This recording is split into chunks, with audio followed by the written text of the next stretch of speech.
네, 이번 대통령 대국민 담화에 대해 여야의 반응은 엇갈렸습니다. 이번에는 국회로 가보겠습니다. 강정규 기자. 네, 국회에 나와 있습니다. 네, 여야 각각 반응 전해주시죠. 네, 먼저 여당인 새누리당은 경제 위기와 안보 위기에 대한 대통령의 절절한 호소가 느껴졌다고 평가했습니다. 김무성 대표는 대통령 담화에 전적으로 공감한다면서 야당의 관련 법안 처리를 촉구했는데요.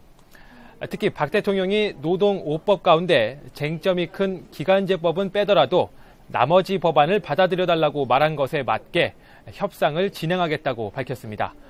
그동안 고집해온 노동 5법의 일괄 처리 입장에서 분리 처리로 큰 변화가 생긴 것이어서 앞으로 여야 간의 협상에도 전환점이 마련될 것으로 보입니다. 그러나 더불어민주당은 박 대통령이 여전히 국회 탓만 되풀이해 유감이라며 실망감을 드러냈습니다.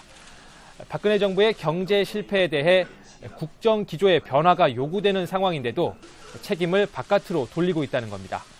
또 북핵 문제의 근본적 해법을 기대했지만 대북 확성기 방송을 지속하겠다는 입장만 고수해 기대에 못 미쳤다고 깎아내렸습니다.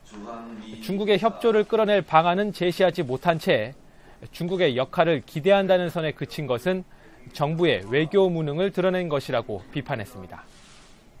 네, 여야의 시각차가 정말 큰 것 같습니다.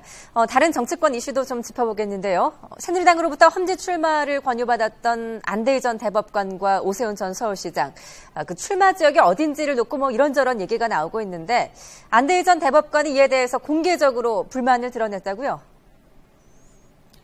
네, 그렇습니다. 지난주 김무성 대표와 안대희 전 대법관이 만나서 출마 지역에 대해 논의했다는 보도가 있었는데요. 안 전 대법관은 오늘 오전 용산에 있는 자신의 사무실에서 기자들과 만나 이에 대해 자신의 입장을 공개적으로 밝혔습니다. 이 자리에서 안 전 대법관은 논의되지도 않은 이야기들이 밖으로 흘러나오고 있어서 매우 불쾌하다며 강한 불만을 표시했는데요.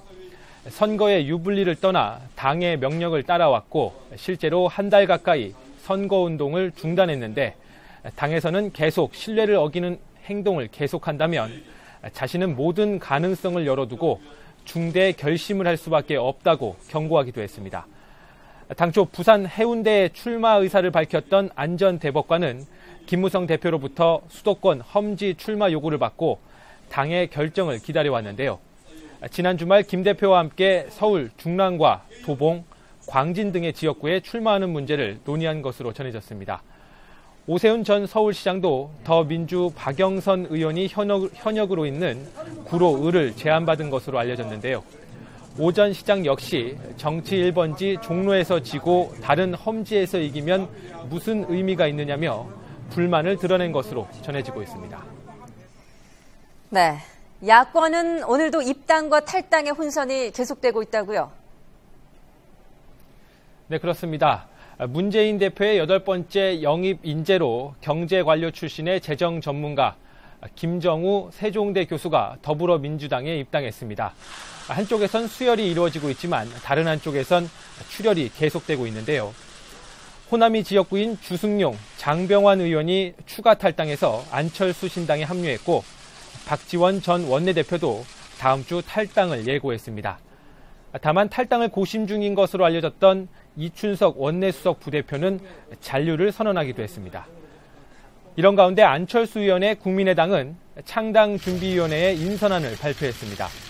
안 의원과 함께 새정치민주연합을 만들었던 김한길 의원은 상임 부위원장을 맡았고 일선에서 물러나 있던 박선숙 전 의원이 집행위원장에 임명됐습니다.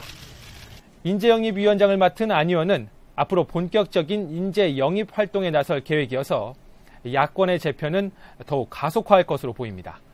지금까지 국회에서 YTN 강정규입니다.